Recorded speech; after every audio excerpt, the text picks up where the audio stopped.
มื่อนี้ก็มาปลูกมากระผีซอยปลาเนาะเพิ่นก็เฮ็ดโซนเมอร์ตัวนี้ก็เลยเริ่มปลูกเมอร์ขุดแล้วก็เอาเบกระผีลงก็คือสิแล้วนั่นแหละพ่อแม่พี่น้องติดตามเบิ่งภาพบรรยากาศแล้วก็วิดีโอว่าแถวนี้จะซื้อขนาดเลยเนาะปลูกก็4 5 6 7คนนี่แหละก็ยังอีกน้อยนึงเนาะนี่ก็สิแล้วนั่นแหละก็เบิ่งวิดีโอเต็มไปพร้อมๆกันพ่อแม่พี่น้องกดไลค์กดแชร์เพื่อเป็นกำลังใจให้บ่าวบางแล้วก็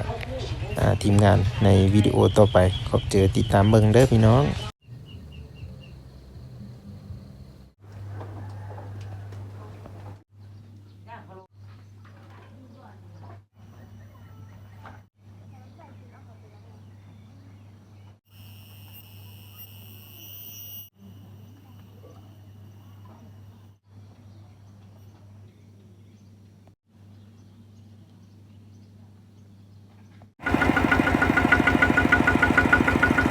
ตอนนี้แม่กำลังสิไปปลูกมากระพีเนาะ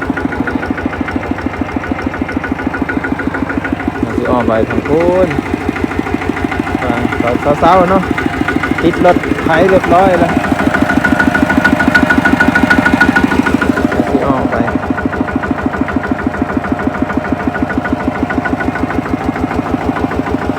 ปลูกมากระพีมื้อนี้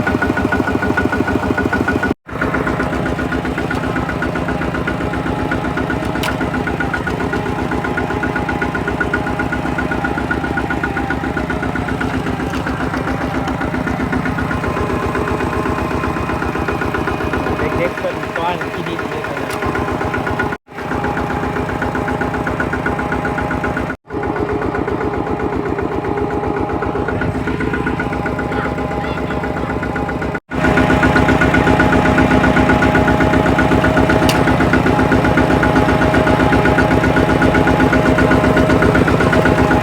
กลางบ้านเพิ่นนี่สิว่านี่แหละเส้นทางก็มันก็ไม่ค่อยมีแล้วก็เลยยันรถสวนแม่เฒ่าเพิ่นก็อยู่ตรงทางกลับวัดเนาะทางขึ้นวัดเลย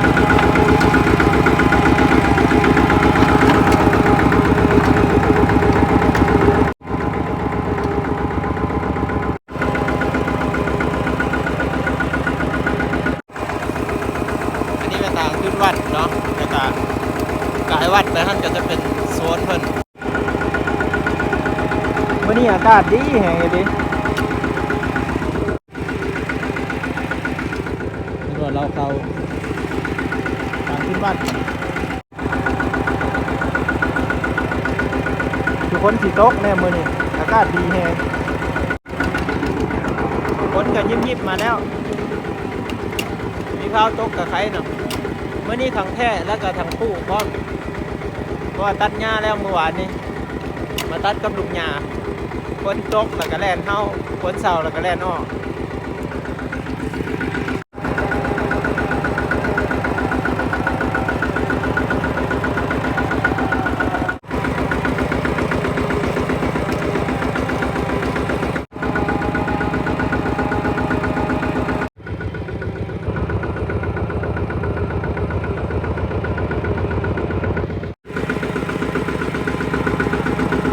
เดินเล็ก2ไปเลย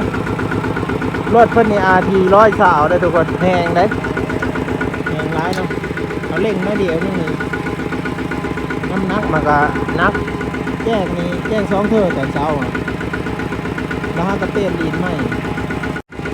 เป็นไม้ในเขียวเลยแล้วนี่จะมีแต่ชนกระเบนและออมหอกอันนี้จะเป็นภูน้อยภูอยู่ถึงวัดนี่แหละวัดเพื่อจะเห็นมันแจ้งอยู่ถึงภูเลยนี่นี่ที่ขาดขึ้นมาหาแต่จะคุณบ่อยเนี่ย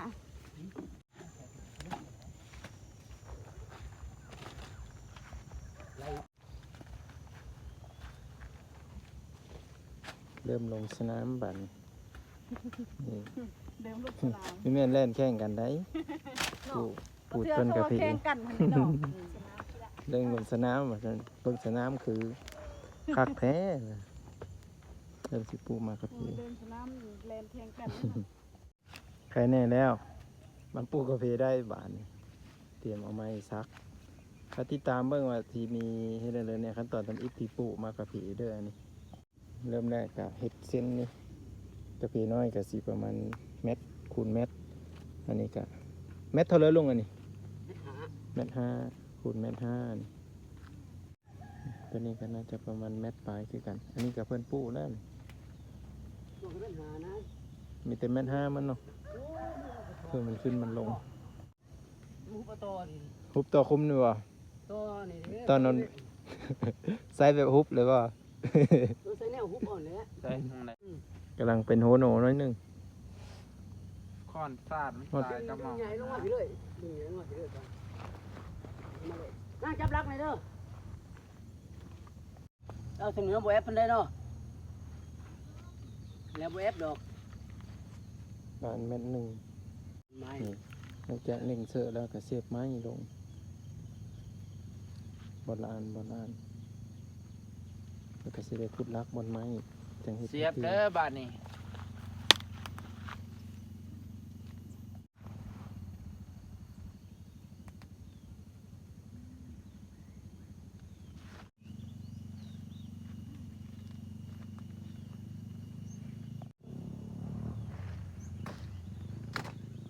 มันมีสังเกตดีๆไม่เห็นเนาะอันนี้คือหางต่อเด้ต่อนอนวิ่ง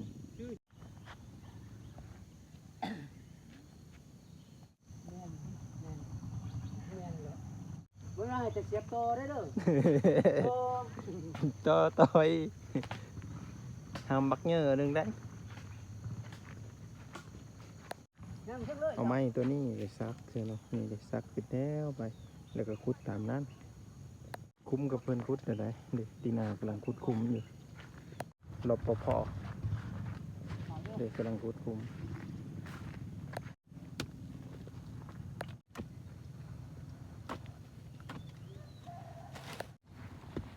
ขุดซ้ำนี่เลยบ่หรือเลิกกว่านี้อีกอืมการที่เราเสียบลักนี่ก็ต้องเสียบว่ามันซื่อเพื่อว่าผู้ขุดกับสีขุดได้ถือแถวแล้วก็พอยามเก็บมาก็จะเป็นแถวขึ้นไปเต็มเครื่องเลยแทะไปครั้งนี้แล้วแล้วก็มาแทะครั้งนี้อีกผู้ขุดก็ขุดเนาะแล้วก็จะมือแก้เอาพุ่นมาเสยอีกของพื้นพุ่นขี้โง่ขุดเป็นคุม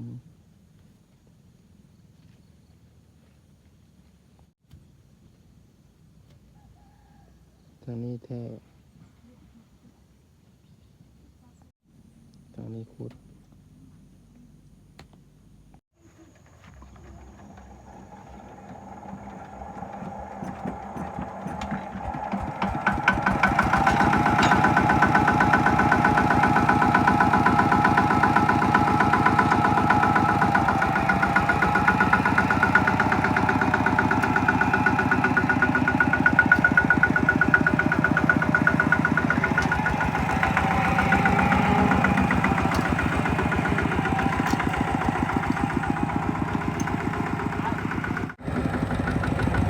ตอนนี้เป็นเบอร์แก้วพุ่นไปเนาะ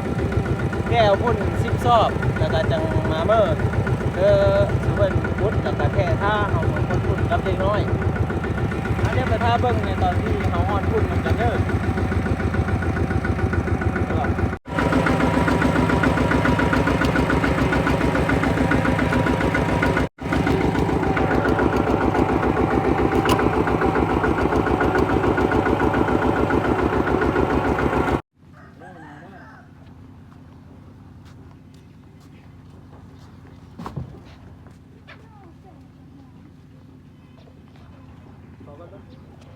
แล้วเลยวันนี้ทุกคน10 ซอบมาขึ้นเลยมีแต่ว่าเขาติดรถไทยแล้วเขาก็สิออกไปเลยเอาขึ้นเรียบร้อยแล้วเนาะไปมีแต่ท่าเล็กน้อยมาแต่เหินแล้วก็ออกไปเลย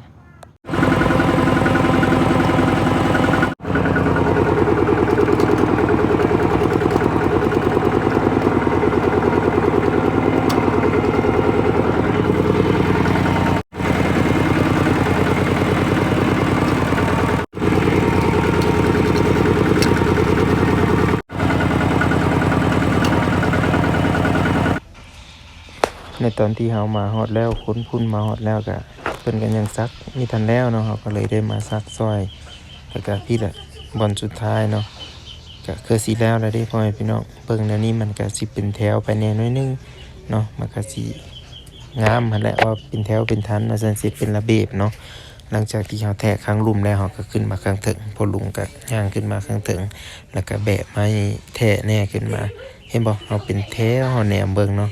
ก็ทั้งแม่ป้าแล้วก็เขาอีแม่แล้วก็เขาน้องเพิ่นก็พากันขุดเนาะเห็นบ่เฮาแนมไปเป็นแถวงามกำลังปลูกอยู่ตอนนี้เพราะว่าก่อนปลูกขุดคุ้มแล้วก็ต้องเอาพุ่นที่ผสมกับขี้โง่ผสมขี้ดินแล้วก็เอาลงก้อนแล้วก็เอา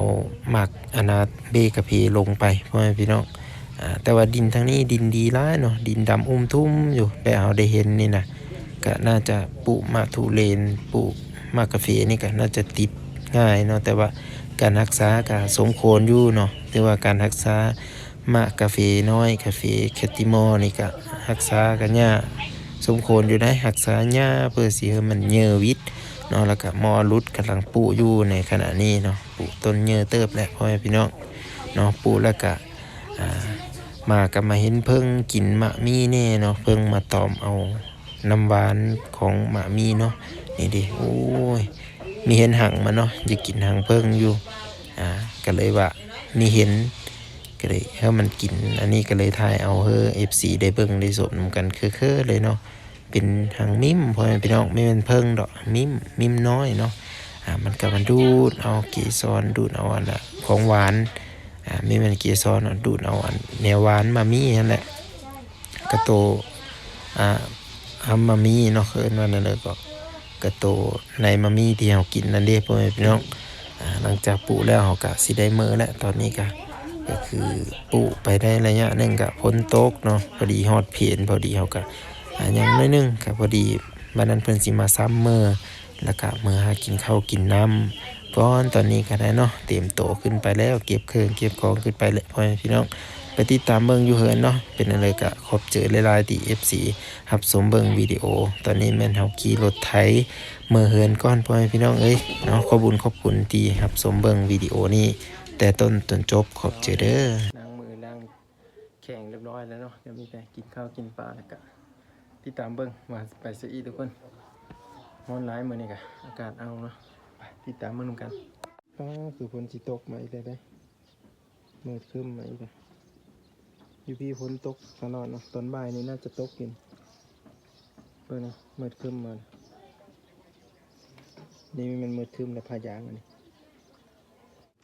บอลเขาอยู่ตัวถึงบนเนาะขอบคุณพี่น้อง FC เมื่อทุกคนที่รับชมเบิ่งวิดีโอนะวิดีโอหน้าพอกันมาคลิปนี้สวัสดีเดี๋ยวผมต้องทำแล้วสิขึ้นไปเอาเบรกกับไปส่งอยู่ผู้นะทุกคนไปทุกคนไป